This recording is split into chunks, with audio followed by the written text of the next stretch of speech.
좁은 문으로 들어가라. 멸망으로 인도하는 문은 크고 그 길이 넓어 그리로 들어가는 자가 많고, 생명으로 인도하는 문은 좁고 길이 협착하여 찾는 자가 적음이라. 거짓 선지자들을 삼가라. 양의 옷을 입고 너희에게 나아오나 속에는 노략질하는 일이라.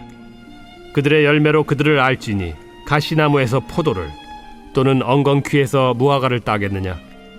이와 같이 좋은 나무마다 아름다운 열매를 맺고 못된 나무가 나쁜 열매를 맺나니, 좋은 나무가 나쁜 열매를 맺을 수 없고 못된 나무가 아름다운 열매를 맺을 수 없느니라.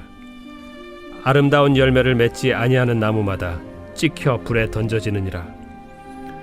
이러므로 그들의 열매로 그들을 알리라.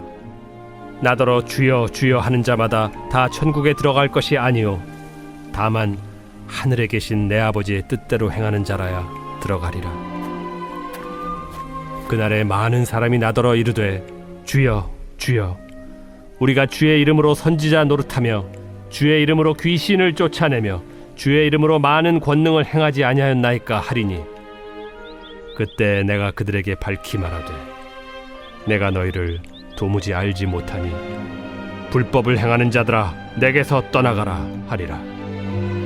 그러므로 누구든지 나의 이 말을 듣고 행하는 자는 그 집을 반석 위에 지은 지혜로운 사람 같으리니, 비가 내리고 창수가 나고 바람이 불어 그 집에 부딪히되 무너지지 아니하나니, 이는 주추를 반석 위에 놓은 까닭이요 나의 이 말을 듣고 행하지 아니하는 자는 그 집을 모래 위에 지은 어리석은 사람 같으리니, 비가 내리고 창수가 나고 바람이 불어 그 집에 부딪히매 무너져 그 무너짐이 심하니라. 예수께서 이 말씀을 마치심에 무리들이 그의 가르치심에 놀라니, 이는 그 가르치시는 것이 권위 있는 자와 같고 그들의 서기관들과 같지 아니함일러라. 오늘은 산상수훈은 듣는 것이 아니라 행하는 것이다 라는 제목으로 하나님 말씀 증거하겠습니다. 오늘 본문은 5장부터 이어져 온 산상수훈의 결론 부분입니다. 예수님께서는 산상수훈의 말씀을 통하여서 주님의 제자들이 어떻게 이 세상을 살아가야 하는지 구체적으로 여러 가지 주제를 다루셨습니다. 그리고 오늘 본문에서 그 결론을 내리시는데요, 산상수훈의 결론인 오늘 본문에서 먼저 예수님은 큰 문과 넓은 길이 아닌 좁은 문과 협착한 길로 나아가라, 좁은 문과 협착한 길을 선택하라 라고 명령하고 계십니다. 예수님의 제자로 이 땅을 살아가는 것이 마치 좁은 문을 지나는 것과 같고 협착한 길을 향해 걸어가는 것과 같다, 그만큼 쉽지 않은 길이다 라고 우리에게 말씀하고 계십니다. 5장부터 이어온 산상수훈의 말씀을 되짚어 보면 정말로 쉽지 않은 그런 길이었습니다. 5장의 팔복을 보면 심령이 가난하며 애통하며 온유하며 의에 줄이고 목이 마르며 긍휼히 여겨야 하며 또 마음이 청결해야 하며 화평하게 해야 하며 의를 위하여 핍박을 받으라 라고 말씀하셨습니다. 쉽지 않은 길이었죠. 그런데 거기서 그치지 않았습니다. 5장 중반부로 오면 살인은커녕 미워하지조차 말아야 하며 간음은커녕 음욕을 품지도 말라라고 말씀하셨습니다. 또 눈에는 눈, 이에는 이의 원리로 살아가는 세상의 방식, 또 율법의 방식은 꿈도 꾸지 말고 오른편 왼편 양쪽 뺨을 다 돌려대고 겉옷과 속옷까지 다 내어주라고 말씀하셨습니다. 심지어는 우리의 사랑의 대상을 원수에게로까지 확장하라고 예수님께서 말씀하셨습니다. 생각만 해도 끔찍한 명령들이지 않습니까? 그 어느 것 하나 쉬운 것이 없습니다. 그럼에도 불구하고 예수님은 산상수훈을 결론 지으시면서 좁은 문으로 들어가라, 나는 너희들이 협착한 길을 선택하기를 원한다라고 말씀하시는 것입니다. 왜 이렇게 어려운 일을 우리에게 명령하시는 것일까요? 이유는 딱 한 가지입니다. 바로 좁은 문이 바로 생명으로 인도하는 문이기 때문에 그렇습니다. 좁은 문과 협착한 길을 선택하는 자에게 영원한 생명이 기다리고 있기 때문입니다. 주 안에서 사랑하는 성도 여러분 앞에 좁은 문과 협착한 길이 펼쳐져 있습니까? 혹 좁은 문을 지나 오늘도 협착한 길을 따라 고군분투하며 걷고 계시지 않습니까? 그렇다면 제대로 가고 계시는 것입니다. 왜냐하면 그 길이 바로 생명으로 우리를 인도하는 문이기 때문입니다. 성경은 말합니다. 우리의 연수가 70이요 강건하면 80이다. 우리의 인생길이 그리 길지 않다라고 말씀하십니다. 이 땅에서 잠시 우리에게 주어진 이 인생길, 길어도 80인 이 고생길을 지난 후에 영원한 생명이 펼쳐져 있다면 우리가 좁은 길을 선택할 수 있을 것입니다. 오늘도 그 좁은 길과 협착한 길을 따라 걸어가시는 저와 여러분의 삶이 될 수 있기를 간절히 소망합니다. 생명의 길을 따라가는 우리들에게 예수님께서는 15절 말씀에서 거짓 선지자들을 조심하라라고 말씀하십니다. 그런데 이 거짓 선지자들을 분별하는 기준이 무엇입니까? 16절 상반절 말씀을 보시면 그들의 열매로 그들을 알지니 라고 말하고 있고, 또 20절 말씀에 동일하게 반복하기를 그들의 열매로 그들을 알리라 라고 한 번 더 말씀하십니다. 거짓 선지자들을 조심해야 하는데 그들의 열매 없음을 분별의 기준으로 삼으라고 하십니다. 16절 하반절 말씀을 보시면 가시나무에서 포도나무를 엉겅퀴에서 무화과를 딸 수 있겠느냐라고 말씀하시면서 거짓 선지자들의 삶에는 열매가 없으며 또한 그 거짓 선지자들을 따라서 살아가는 사람의 삶에는 열매가 있을래야 있을 수가 없다라고 말씀하고 계십니다.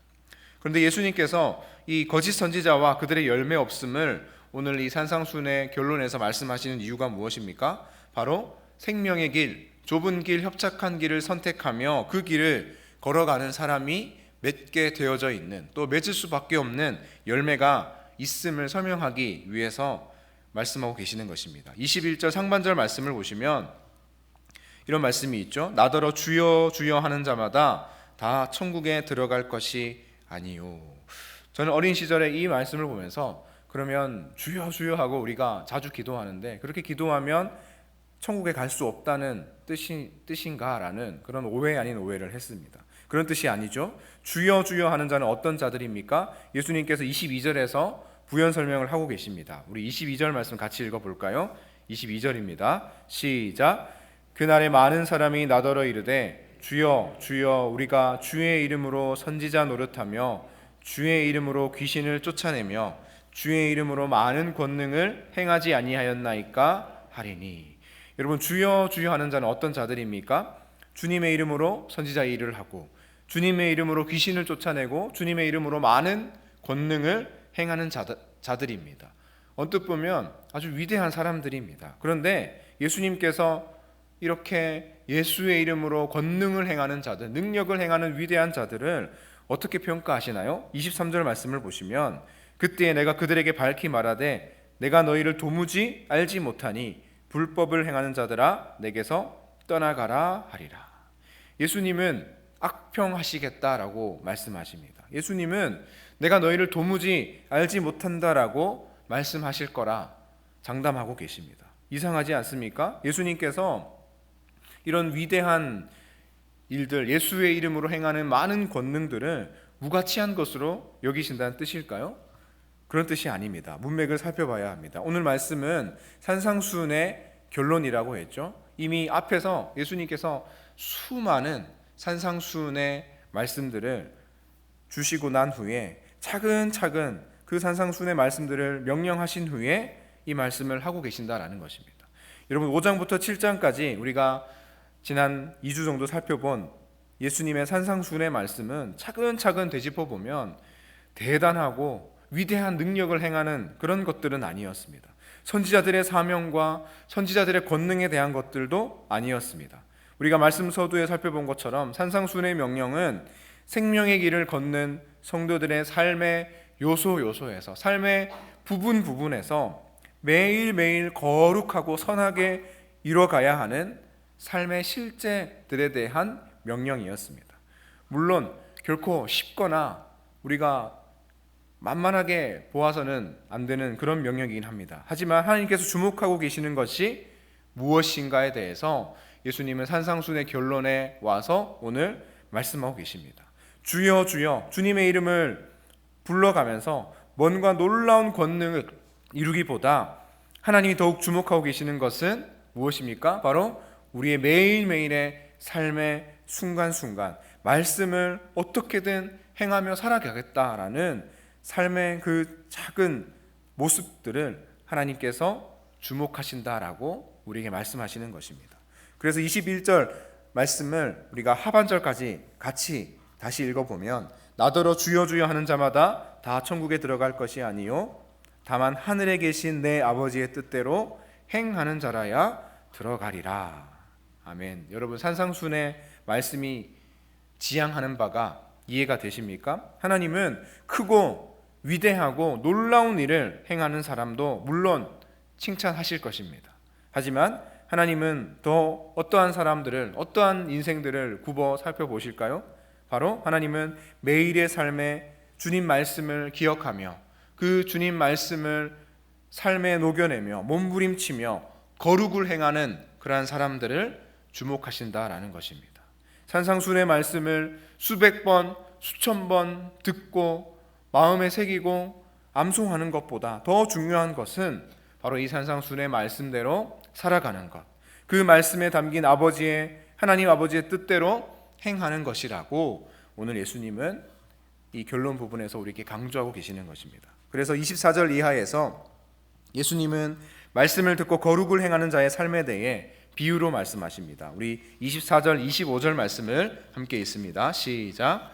그러므로 누구든지 나의 이 말을 듣고 행하는 자는 그 집을 반석 위에 지은 지혜로운 사람 같으리니 비가 내리고 창수가 나고 바람이 불어 그 집에 부딪히되 무너지지 아니하나니 이는 주추를 반석 위에 놓은 까닭이요. 주 안에서 사랑하는 성도 여러분, 산상수훈은 듣는 것이 아니라 행하는 것입니다. 누구든지 예수님의 이 말을 듣고 행하는 자는 그 집을 반석 위에 지은 것처럼 흔들리지 않는 든든한 믿음의 인생을 살아가게 될 것이다. 오늘 예수님께서는 우리에게 약속하고 계십니다. 오늘 하루도 우리에게 주어진 좁은 문, 협착한 길을 믿음으로 걸어가시는 저와 여러분 될 수 있기를 소망합니다. 오늘 하루도 완벽하진 않지만 거룩의 열매를 맺기 위한 몸부림으로, 또한 입술만의 그리스도인이 아닌 손발로 순종하는 참된 그리스도인으로 살아가는 저와 여러분의 삶이 될 수 있기를 예수 그리스도의 이름으로 축원합니다. 이 시간 말씀을 기억하며 기도하겠습니다. 때로는 우리의 인생길 좁은 문과 협착한 길 같을지라도 생명의 길을 걷고 있음을 기억하며 끝까지 나아가는 오늘 하루가 되게 하여 주옵소서. 산상수훈은 듣는 것이 아니라 행하는 것임을 기억하며 오늘 하루도 우리의 삶에 거룩이 충만하게 채워지도록 주여 역사하여 주옵소서. 함께 주님의 이름 부르고 기도하겠습니다.